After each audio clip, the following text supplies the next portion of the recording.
If you are listening to my voice right now, I need you to understand that this is not a coincidence. You did not just stumble upon this by accident, and it was not merely a digital algorithm that brought you here. You were guided to this exact moment. You are here because of a divine appointment. For a long time now, you have been feeling a shift deep inside of you, a restlessness that you cannot quite explain to the people around you.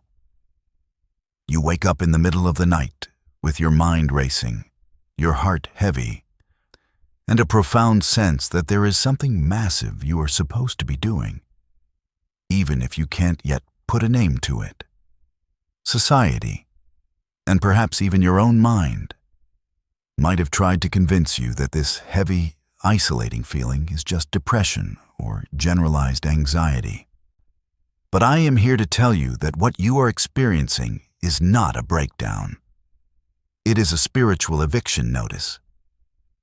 You are being evicted from a life that is simply too small for the calling that has been placed on you.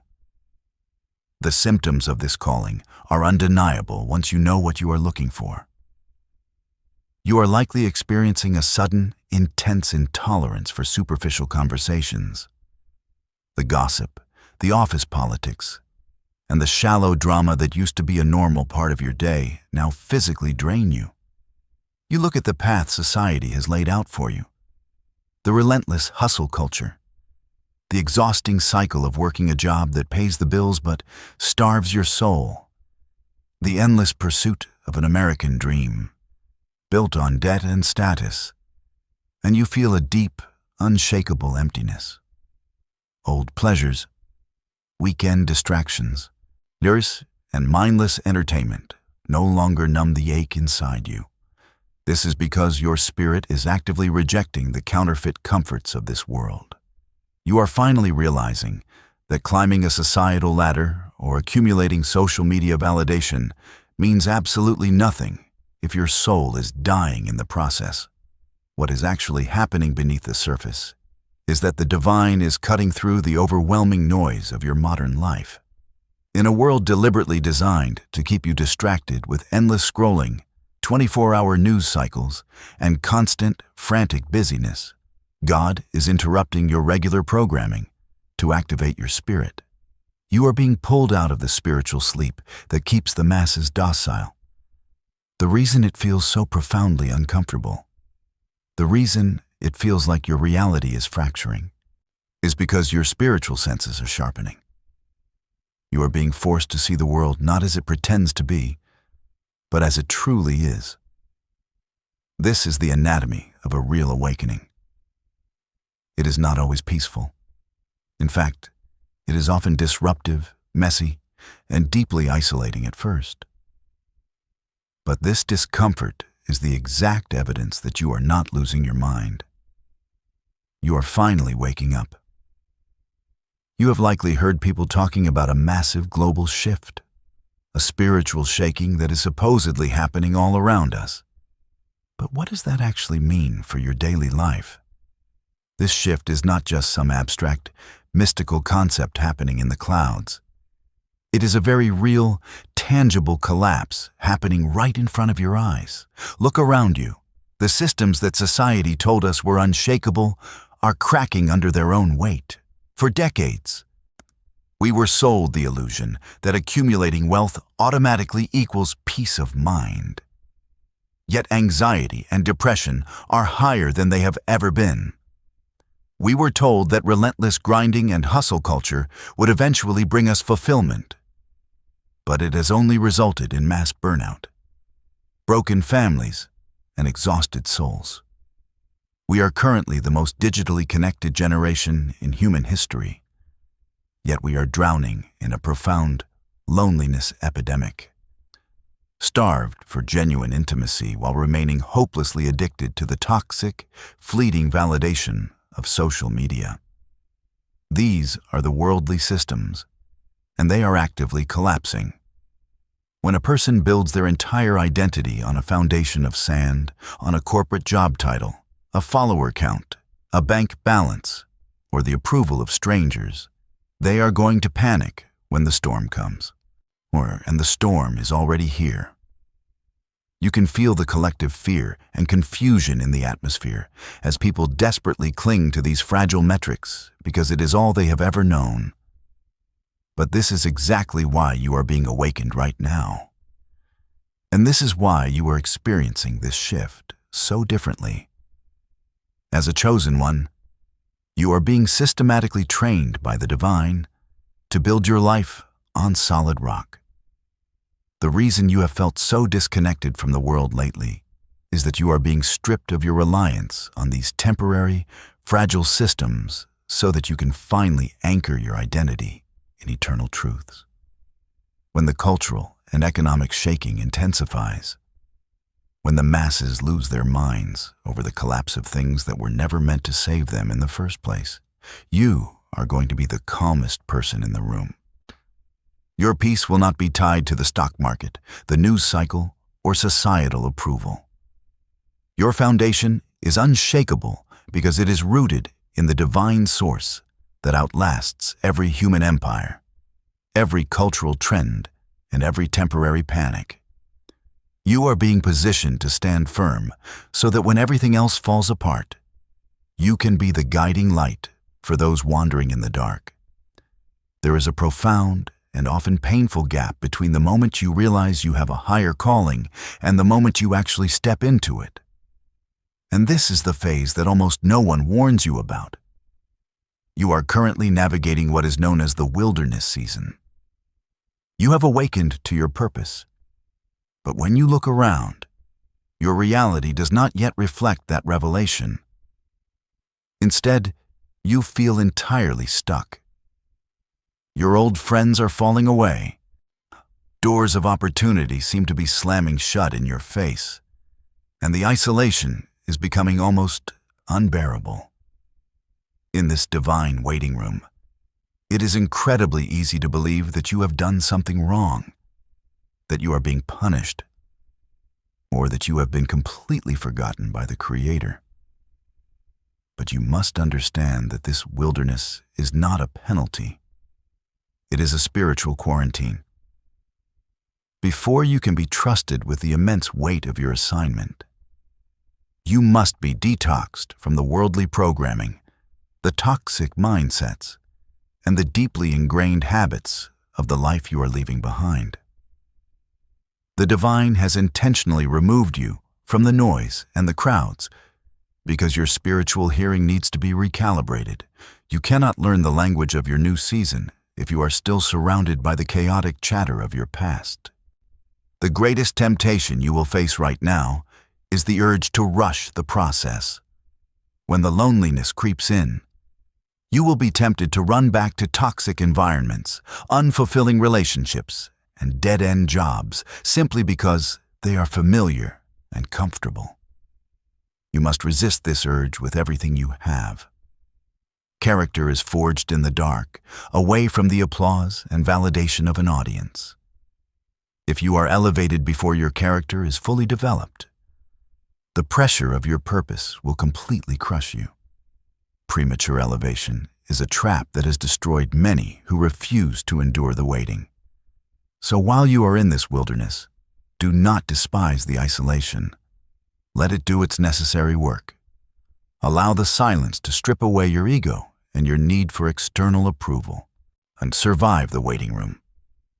By trusting that the architect of your life is using this exact season to build a foundation strong enough to carry the massive destiny that is waiting for you on the other side.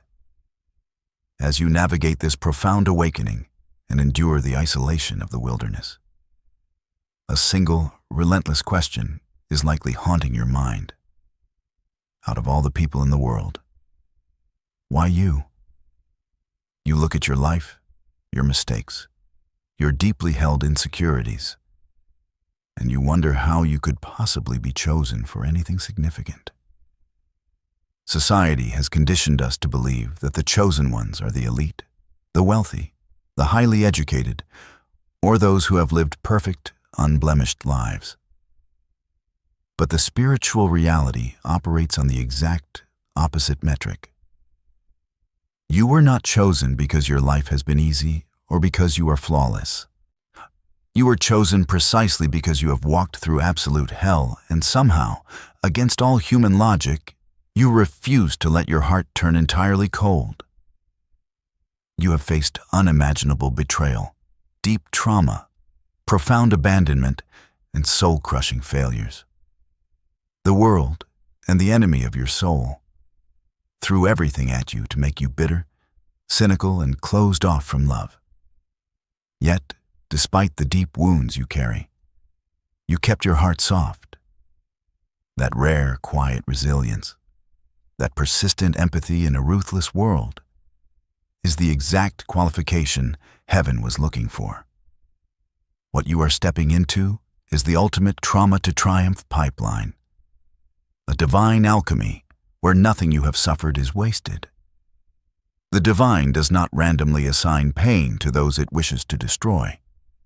It allows the fire to refine those it intends to use. Think about the specific traumas that have broken your heart the most. The exact pain the enemy used in an attempt to completely destroy you is the exact curriculum the Creator is using to certify you. You are being equipped to heal the very wounds you have survived. If you survived profound abandonment, you are being called to show others what genuine, unconditional loyalty looks like.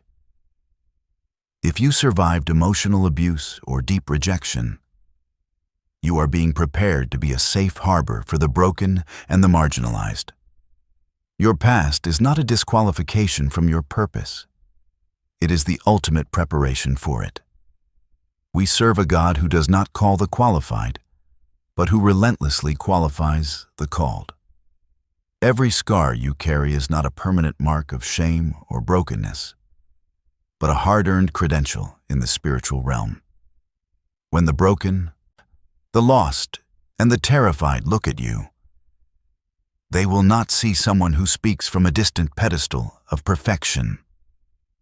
They will see a warrior who has bled, who has fought in the darkest trenches of human experience, and who carries the undeniable, living proof that redemption is entirely possible.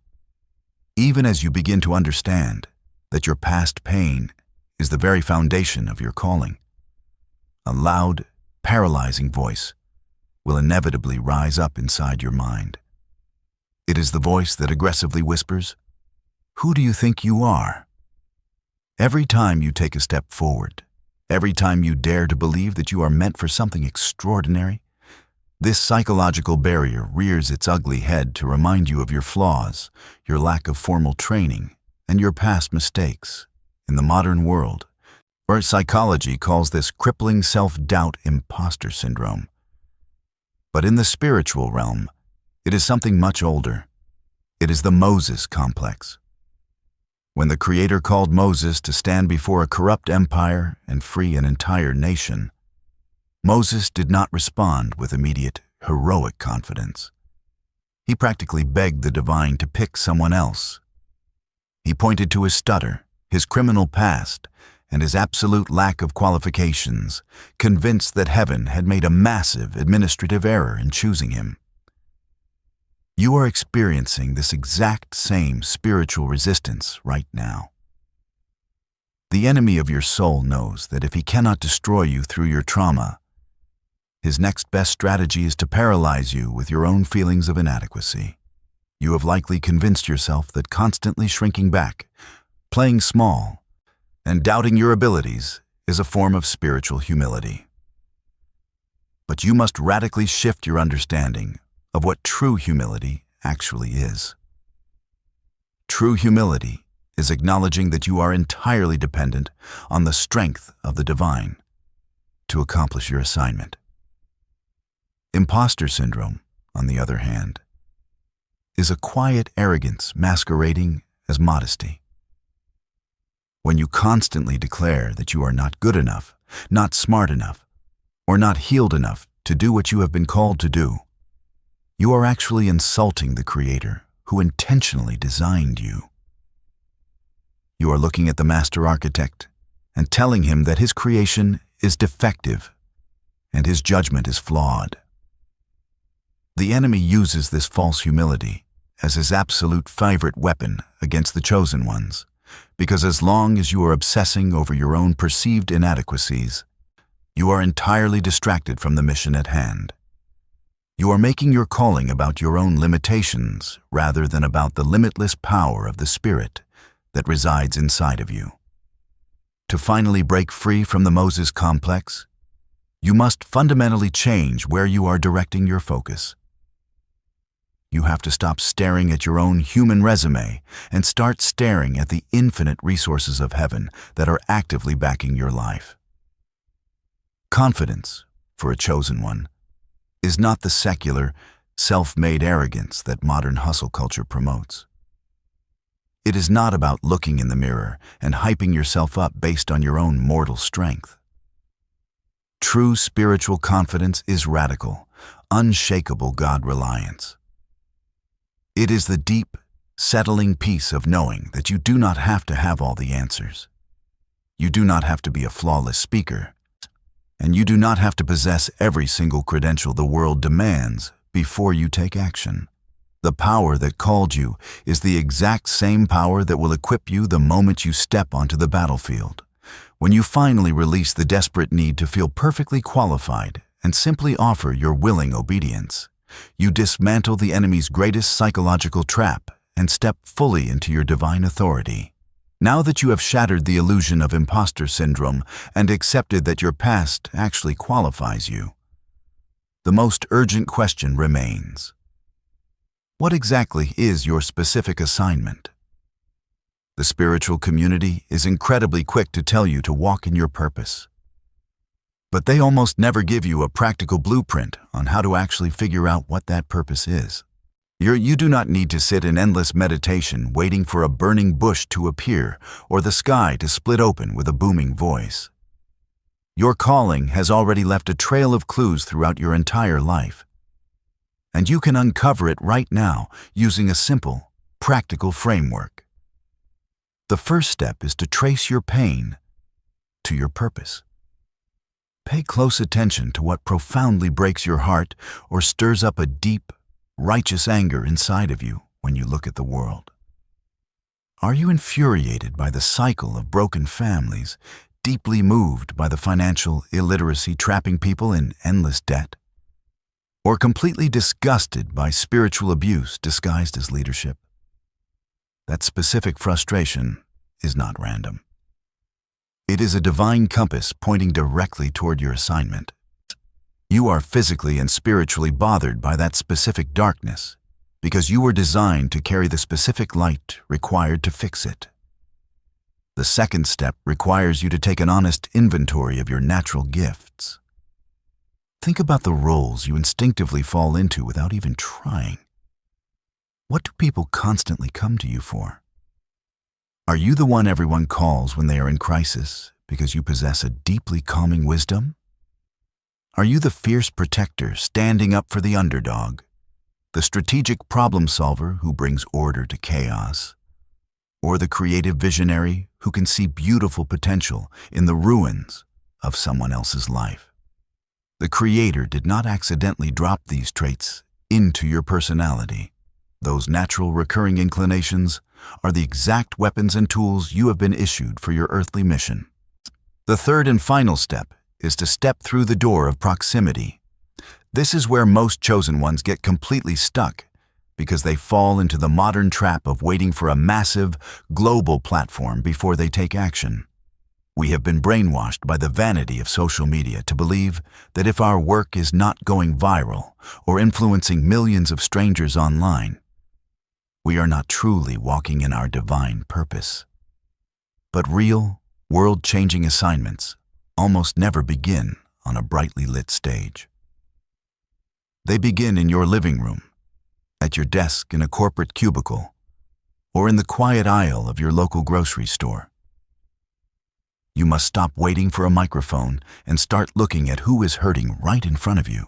Your calling is not some distant, glamorous destination you will eventually arrive at when you have everything figured out.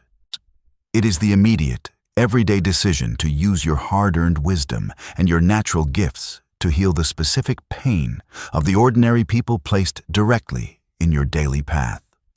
As you begin taking practical steps into your calling and actively using the gifts you have discovered, you must prepare yourself for an immediate, intense escalation in spiritual opposition. A deeply flawed narrative within many spiritual circles is that stepping into your divine purpose guarantees a smooth, peaceful, and universally celebrated path. But the reality is that the moment you become a threat to the darkness, you become a high-priority target. You have likely heard the biblical advice to use the shield of faith. But what does that practically mean for you on a Tuesday morning when your anxiety is spiking and your mind feels entirely under siege? You must realize that spiritual warfare in the 21st century rarely looks like a dramatic, cinematic battle with visible demons in a dark alley. Instead, it is highly sophisticated, deeply psychological, and almost entirely digital. The enemy of your soul knows that he cannot stop the divine plan for your life. So his primary strategy is to relentlessly attack your mind through the devices you hold in your hands every single day. You are currently living in an era where the battlefield is located directly inside your pockets and on the screens in your living room. The opposition uses carefully engineered algorithms, the relentless 24-hour news cycle, and the constant barrage of chaotic text messages to drain your spiritual energy and drown out the quiet voice of the Creator. It attacks your peace through digital overwhelm, paralyzes your confidence through the toxic comparison of social media, and keeps you trapped in a perpetual state of low-grade panic through endless fear-mongering. To effectively use your shield of faith in this modern context, you must become ruthlessly protective of what you allow into your mind. This is the critical practice of guarding your gates, specifically your eye gate and your ear gate. You cannot expect to walk in divine peace and clarity if you are simultaneously consuming hours of content that intentionally triggers your anxiety, promotes superficial values, or glorifies the very worldly systems you are trying to escape. Faith is not a passive feeling you simply hope washes over you. It is a highly active, defensive weapon. To effectively guard your gates, you have to initiate a brutal audit of your digital consumption and your relational boundaries, unfollowing the social media accounts that make you feel inadequate, turning off the notifications that constantly pull you out of the present moment, and setting firm boundaries with the toxic energy vampires in your life are not acts of selfishness. They are essential acts of spiritual warfare. Sometimes, the most powerful use of your shield of faith looks entirely mundane to the outside world. It looks like putting your phone on Do Not Disturb, so you can finally pray and meditate in absolute silence without the distraction of a vibrating screen. It looks like having the courage to say a firm no to the people who constantly demand your energy without ever pouring anything back into your spirit. The divine has given you the authority and the power to control the atmosphere of your mind. But you must actively choose to build those walls, guard those gates, and fiercely protect the peace required to execute your earthly assignment. As you stand firm in your guarded peace and actively walk in your purpose, you are going to witness a massive, undeniable wave approaching the shores of your life. The worldly systems we spoke of earlier are continuing to collapse, and the people who built their entire identities upon them are becoming utterly exhausted. These are the prodigals, the ones who chased after money, status, and the illusion of control. Perhaps even the very people who once mocked your spiritual awakening or walked away from you in your wilderness season. But the temporary highs of the world have stopped working. The money is not curing their anxiety. The status is not warming their lonely nights. And the rebellion has left them entirely bankrupt in their souls. In their absolute desperation, they are going to start looking for the light they once rejected. And because you have spent your wilderness season cultivating that exact light, they are going to flock directly to you. Your first and most vital mandate when this great return happens is to lead with profound grace rather than human condemnation. You are called to be a spiritual hospital for the broken, not a courtroom for the guilty. You must embody the ancient truth that a bruised reed he will not break, and a smoldering wick he will not snuff out. When these shattered individuals stumble into your path, you must swallow the human urge to say, "I told you so," and instead offer them the radical, unmerited mercy that the Creator once extended to you. However, there is a massive and dangerous trap hidden within this mandate of grace. A trap that completely destroys many well-meaning chosen ones. You must deeply understand the critical difference between helping someone carry their cross and allowing them to nail you to it. Because you possess a naturally soft heart and a fierce empathy, your greatest vulnerability is the tendency to absorb the darkness of the people you are trying to pull into the light. You cannot heal someone by catching their sickness, and you cannot save someone by drowning in the water alongside them. You are called to be a clear conduit of divine love, not a human sponge for other people's unhealed demons. This is where spiritual boundaries become a matter of absolute survival. You have to recognize that you are the vessel, not the source. It is not your job to play the role of the Savior. That position has already been filled.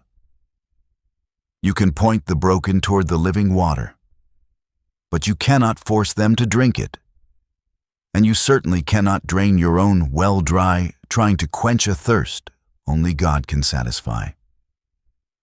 If you do not establish rigid boundaries around your time, your emotional bandwidth, and your spiritual energy, you will experience a catastrophic spiritual burnout.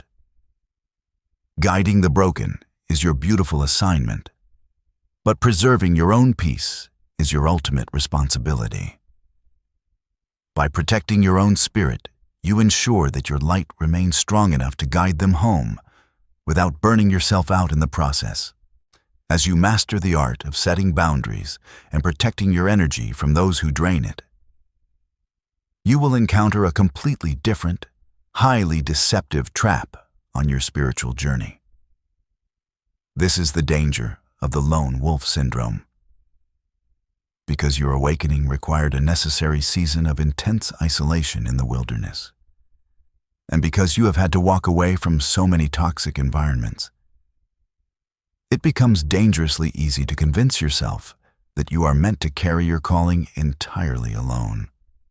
You begin to believe that no one else truly understands the depth of your assignment, which often quietly morphs into a form of spiritual pride or a trauma response masquerading as holiness.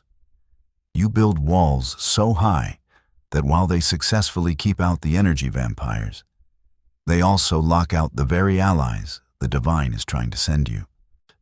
But you must understand a fundamental rule of spiritual warfare. The enemy absolutely loves an isolated soldier. In the natural world, a predator does not attack the center of the herd. It waits patiently for a target to wander off alone. The exact same principle applies to your spiritual life.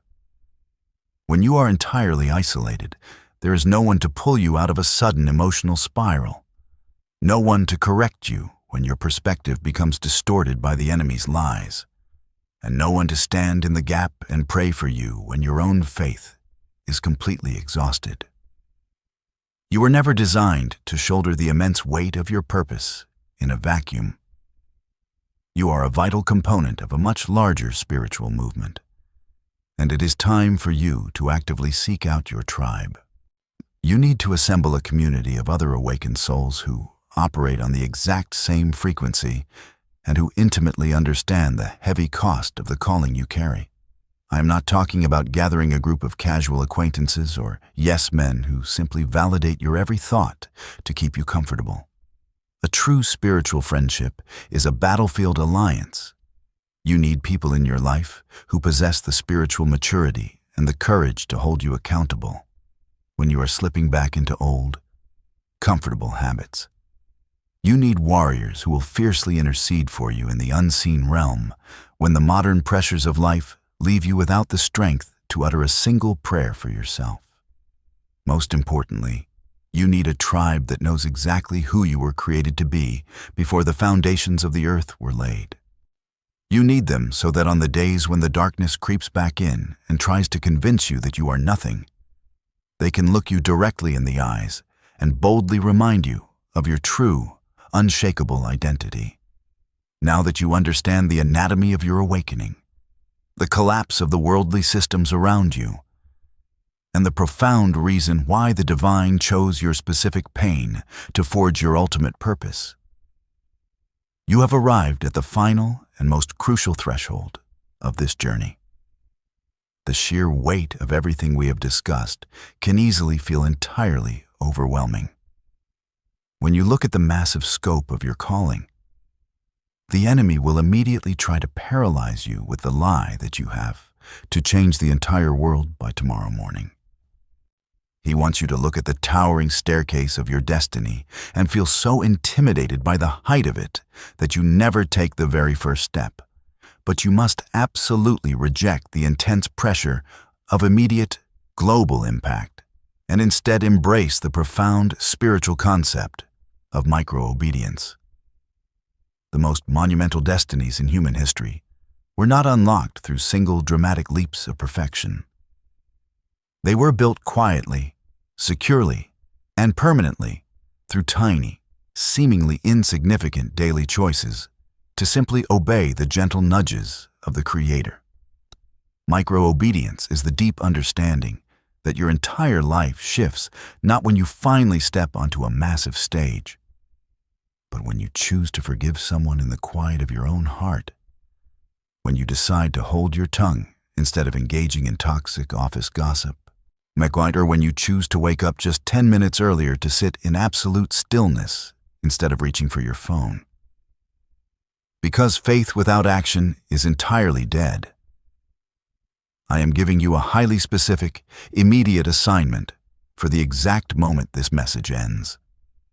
I do not want you to simply scroll to the next piece of content, numbing your mind and allowing this divine activation to quickly fade back into the chaotic background noise of your day. You must take one physical step in the natural world right now to anchor the spiritual shift that has just occurred inside of you. As soon as my voice stops speaking, I want you to spend 10 uninterrupted minutes in absolute silence. Do not look at your screen. Do not turn on any music. And do not try to aggressively manufacture a profound spiritual experience. Just sit in the stillness and allow the Creator to speak to your heart. If you already feel a specific conviction rising in your spirit, take out a physical pen and paper and explicitly write down the 3 things you know heaven has been persistently asking you to do, the very things you have been too afraid to start. Perhaps your first step of micro-obedience is finally sending that text message of grace to release a bitter grudge. Or perhaps it is physically throwing away the deeply ingrained habit you have been using to numb your spiritual anxiety.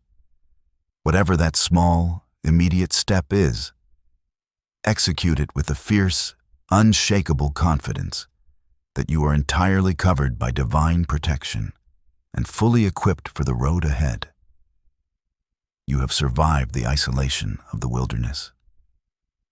Your heart has been purified in the fire of your trauma, and your spirit is finally awake.